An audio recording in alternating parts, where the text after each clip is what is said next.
fame. If you win it, comes and goes in a minute. Where's the real stuff in life to cling to? Long. Hello, everyone, and welcome to the Boomer Pod podcast, where we interview movie and TV celebrities. Our guest today is stunt performer, Mr. Alan Robinson. Welcome, Alan, and thank you for being with us today on the Boomer Pod. Thank you, Larry. Thanks for having me. It's an honor to be here. Well, let's talk about your incredible career in stunt performing and coordinating. How did you get started in each of these roles, Alan? Well, starting with stunts, I literally stumbled into it, and I answered an ad in a paper. 1985, I was looking for a job, and it was labeled as Stuntman Wanted, Will Train, and it was for a live Western show outside of Atlanta at Stone Mountain Park. And I was getting shot off a balcony 14 times a day, and it was for a live show. And I said, this is what I want to do. So I pursued it from there, and then slowly got into film and television. And it was a natural fit to coordinate because I was always coordinating my own little self promotions at the time. And I think it's a natural progression for most stunt people that they want to coordinate. But it came easy to me because I'm a detail-oriented person, and I could see all the sides to make it happen. Yeah. What other career paths did you try before getting into film, Alan? Oh, I didn't really have any career paths in my early 20s, from a bartender, snow ski instructor. I was just having fun. So when I got that job at the theme park, that was like a key to going, hey, I want to pursue this as a career.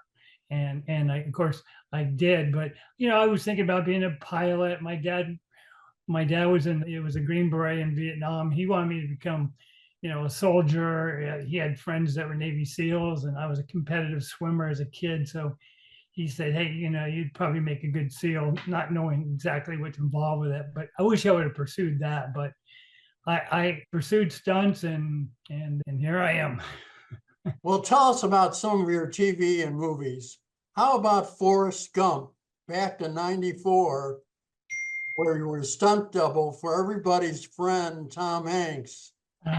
Well, I got the job, and I read the script, and I thought it was silly. I was a young, not a real experience. I had some experience doing some films, but I read the script when I got the job, and I said, this is silly. And, hey, I'm just happy to be working. I'm making SAG wages, and it was fun doing it. And, later to see the outcome going, wow, it was pretty special to be part of that. And, I enjoyed that experience and will never forget it. Yeah. And tell me about working with Tom.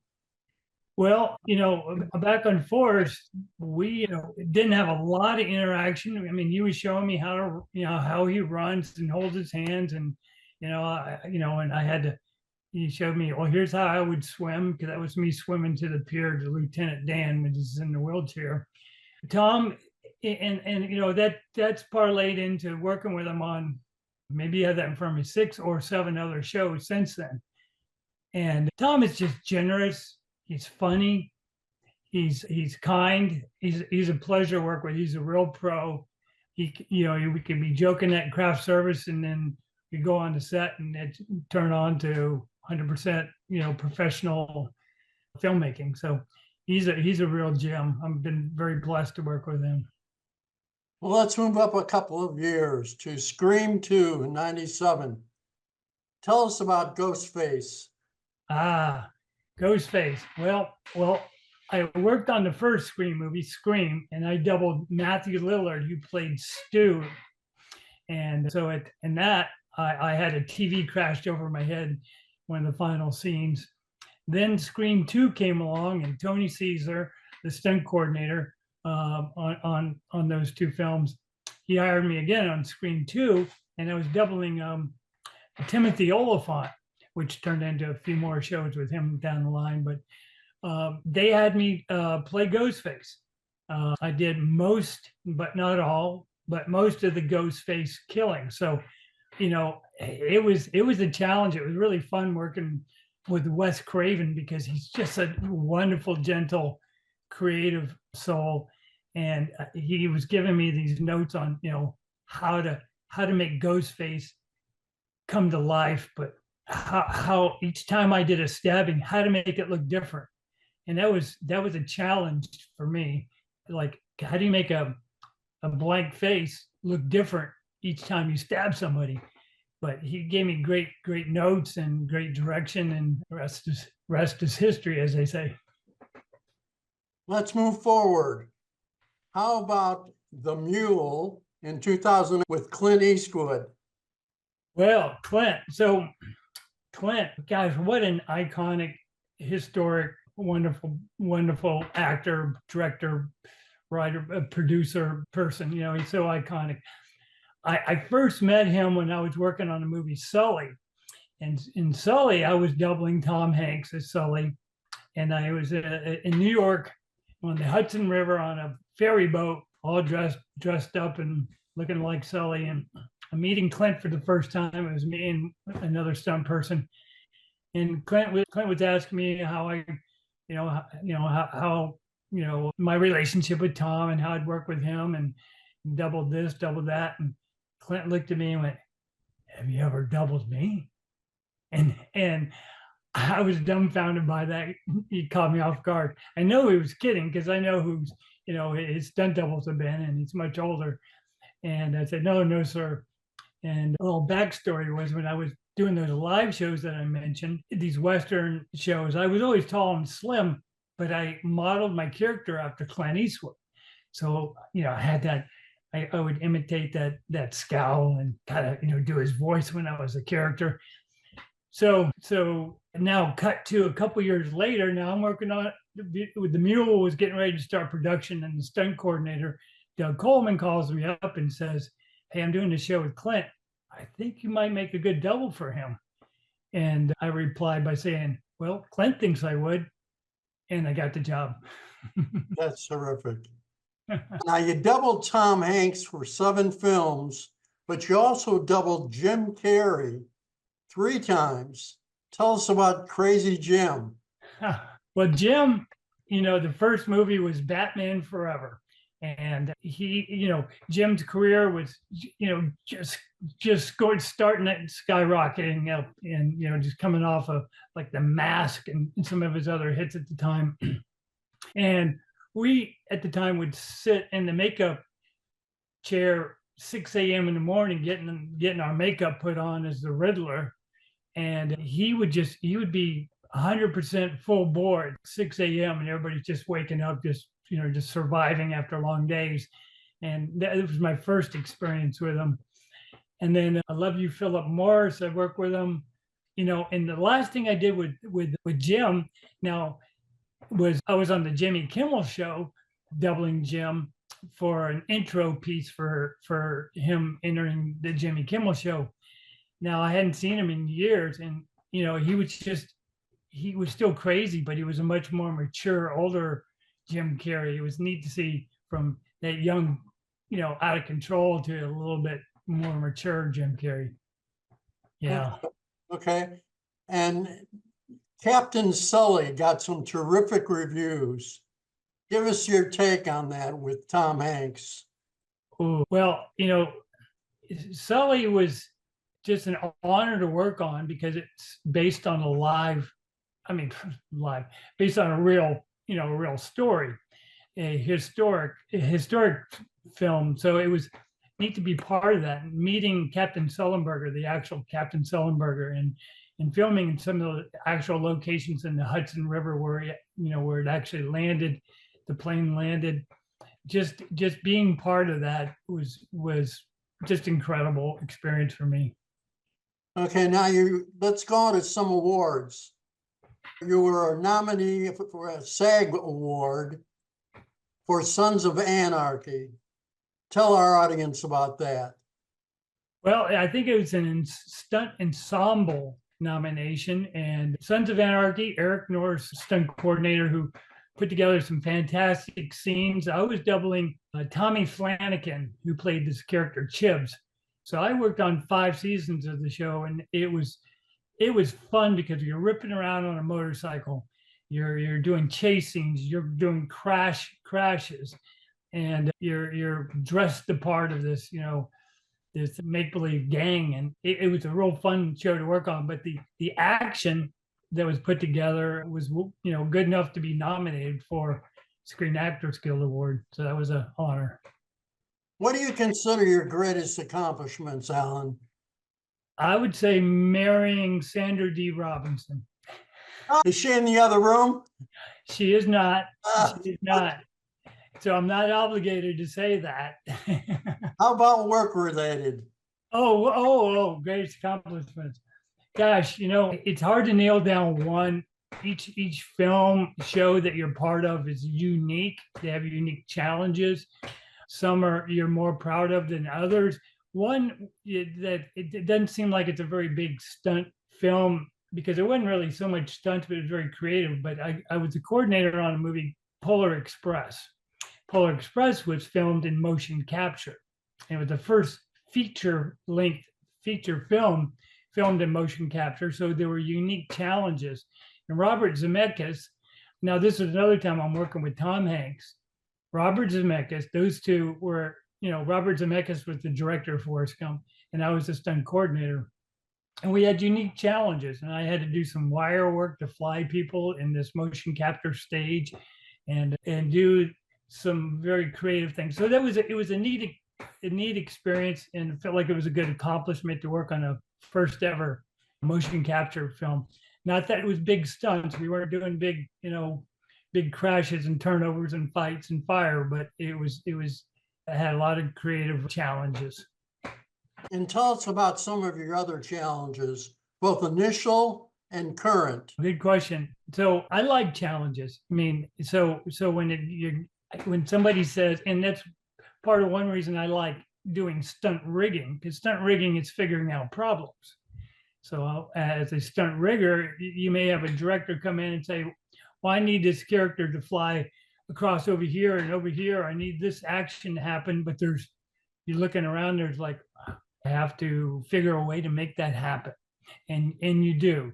And so those are challenges. I have just beaucoup of unique challenges, as a stunt person, as a stunt rigger, as a stunt coordinator. You just figure it out. One thing I learned by working with Robert Zemeckis was always have option B in your back pocket. So you can figure something out and you think it's really cool, and then you go show or tell the director, here's what I got. That's good. Can you do something else? And then so you should always have a plan B and sometimes plan C in your back pocket. Where do you hope to be in the next 5 years, Alan? Next 5 years. Well, I've slowed down as a stunt person, and I'm doing these like Comic-Con conventions, horror cons, pop cons. 5 years, be doing more of those. They're just fun to do, going out and meeting fans of these shows I've been part of and getting to meet them, sign autographs, take pictures. And that I think in 5 years to do that, I'm okay having done what I have done in the stunt business. Great. Can you tell us about your heritage and your family? You were born in Germany, is that right? Yes, sir. Larry, my dad was in the Army, so my dad was stationed in Germany where I was born. I grew up around the world, Okinawa for 4 years, and all up and down the Eastern Seaboard and Midwest. So I've lived all over, and as a what they called an Army brat, which I hated the term Army brat. I called myself military dependent because brat just made it sound so presumptuous. So as a Army military dependent, you're quick to make friends, slow to make close friends, but you're really quick to make acquaintances. And I appreciate that part. And I appreciate being able to live around the world and have that worldly experience. And then stunts took me around the world as well, going to different countries and a lot of different locations. So our family, we're so diverse. I've got two older sisters, and they're just totally opposite of what I do, not in the creative industry. And I'm just blessed with I've had like I say, I had a good childhood. I mean, I'm proud of my heritage. We have a great family. Okay. And where in Germany were you born? Born in Bad Korchnok. It's south of Mainz, small army base. I visited it once in the early 80s, just kind of touring Germany just to see it. And it was very small little place. And, I moved when I was 9 months old, so I remember nothing of it. So, Yeah. yeah. How would you like Alan Robinson to be remembered? How to be remembered? Well, just to be remembered itself would be nice. He worked hard, had a passion for the things he did, very detail oriented, and loved helping others.